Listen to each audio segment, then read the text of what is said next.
Hi hello ನಮಸ್ತೆ, welcome back to my one more mini blog. So ತಲೆ ತುಂಬ ಹೆನ್ನ powder ಹಚ್ಕೊಬಿಟ್ಟಿದ್ದೀನಿ. ಯಾಕಂತಂದರೆ ಇತ್ತೀಚೆಗೆ ಫುಲ್ಲು ಡ್ಯಾಂಡ್ರಫ್ ಆಗ್ತಾಯಿದೆ ತಲೆಯಲ್ಲಿ, ಗೊತ್ತಿಲ್ಲ, ಕೂದಲೆಲ್ಲ ಉದುರ್ತಾ ಇದೆ. ಸೊ ಎಣ್ಣೆ ಪೌಡ್ರ್ ಹಚ್ಕೊಂಡು ಸ್ನಾನ ಮಾಡ್ಕೊಂಡು ಬಂದೆ. ಕೂದಲಂತೂ ಸಖತ್ತಾಗಿ ಕಾಣಿಸ್ತಾ ಇತ್ತು, ನನಗೆ ಇಷ್ಟ ಆಗೋಯಿತು. ಸೊ ಬಂದುಬಿಟ್ಟು ನಾನು ಮೊನ್ನೆ ಪಿಂಗಾಣಿ ಹೂವು ಉಪ್ಪಿನ ಜಾಡಿ ಎಲ್ಲ ಉಪ್ಪು ಖಾಲಿಯಾಗಿತ್ತು ಅಂತ ಹೇಳ್ಬಿಟ್ಟು ಎಲ್ಲ ತೊಳ್ಕೊತಾ ಇದ್ದೆ. ತೊಳೆದು ನೀಟಾಗಿ ಎಲ್ಲ ಒರೆಸಿಟ್ಕೊಬಿಟ್ಟು ಅದ್ರ ಜಾಗದಲ್ಲಿ ಇಟ್ಬಿಡೋಣ ಅಂತ ಹೇಳ್ಬಿಟ್ಟು. ಸೊ ಇವನ್ನ ಯಾವಾಗಲೂ ತೊಳ್ಕೊಳಕ್ಕಾಗಲ್ಲ, ಅದು ಖಾಲಿ ಆದಾಗ ಮಾತ್ರನೇ ನಾನು ತೊಳ್ಕೊಳ್ಳೋದು. ಯಾಕಂತಂದರೆ ನನ್ನ ಮಕ್ಕಳಿಗೆ ಗೊತ್ತೇ ಇದೆಯಲ್ಲ, ಇವಾಗ ನಾನು ತೊಳೆಯೋಕೆ ಬಂದಾಗೂ ಕೂಡ ಕೀಳ್ತಾಯಿದ್ರು ಬಂದು. ಸೊ ಅದು ಖಾಲಿ ಆದಾಗ ಮಾತ್ರನೇ ನಾನು ತೊಳ್ಕೊಳ್ಳೋದು. ನೀಟಾಗೆಲ್ಲ ತೊಳೆದು ಎತ್ತಿಟ್ಕೊಂಡೆ. ಸೊ ನಮ್ಮೂರ ಹುರ್ಸಲ್ಲಿ ಇದು ಸಿಕ್ಕಿಬಿಟ್ಟಿದ್ದು ನಂಗೆ ಪಿಂಗಾಣಿ ಜಾಡಿ, ಸಖತ್ ಖುಷಿ ಆಗೋಯ್ತು ನನಗೆ. ಚೆನ್ನಾಗಿದೆ, ಒಂಥರ ಕ್ಯೂಟಾಗಿ. ಸೊ ಉಪ್ಪೆಲ್ಲ ತುಂಬ್ಕೊಬಿಟ್ಟೆ. ಒಂದರಲ್ಲಿ ಕಲ್ಲುಪ್ಪು, ಒಂದರಲ್ಲಿ ನುಣ್ಣುಪ್ಪು ಮತ್ತು ಹುಣ್ಸೆಹಣ್ಣು ಇಟ್ಕೊತೀನಿ ನಾನು ಇದರಲ್ಲಿ. ಒಂದರಲ್ಲಿ ತುಪ್ಪ ಹಾಕಿಡ್ತೀನಿ ನನ್ನ ಮಕ್ಕಳಿಗೆ. ಸೊ ಸಂಜೆ ಆಗಿತ್ತು ಅಂತ ಹೇಳ್ಬಿಟ್ಟು ಪೂಜೆ ಮಾಡ್ಕೊಂಬಿಟ್ಟೆ. ಶನಿವಾರದ ಮಿನಿ ಬ್ಲಾಗ್ ಇದು, ಸಾರಿ.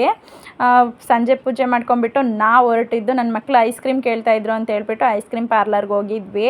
ನನಗೆ ಒಂದು ಅರ್ಥ ಆಗಿದ್ದೇನೆಂದರೆ, ಪಾರ್ಲರಿಗೆ ಹೋದ್ಮೇಲೆ ನಾನು ಐಸ್ ಕ್ರೀಮು ಅಲ್ಲಿ ತಿನ್ನಬಾರ್ದು, ಪಾರ್ಸಲ್ ಮನೆಗೆ ತರಬೇಕು ಅಂತ ಹೇಳ್ಬಿಟ್ಟು. ಯಾಕಂತಂದರೆ ನನಗೂ ತಿನ್ನಕ್ಕೆ ಬಿಡೋದಿಲ್ಲ, ಅವರು ನೀಟಾಗಿ ತಿನ್ನಲ್ಲ. ನನ್ನ ಮಗಳು ಗಡ್ಬಡ್ ಅಂತ ತೊಗೊಂಡಿದ್ಲು, ಅದನ್ನು ಅವಳು ತಿಂತಾಯಿಲ್ಲ, ನಮಗೂ ತಿನ್ನಕ್ಕೆ ಬಿಡ್ತಾಯಿಲ್ಲ.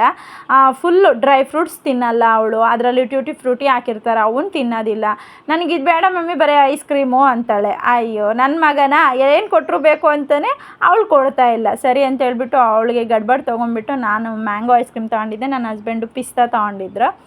ಸೊ ಐಸ್ ಕ್ರೀಮ್ ಎಲ್ಲ ತಿಂದ್ಬಿಟ್ಟು ನಾವು ಮನೆ ಕಡೆ ಬಂದ್ವಿ. ಸೊ ಇಷ್ಟೇ vlog. Thank you for watching.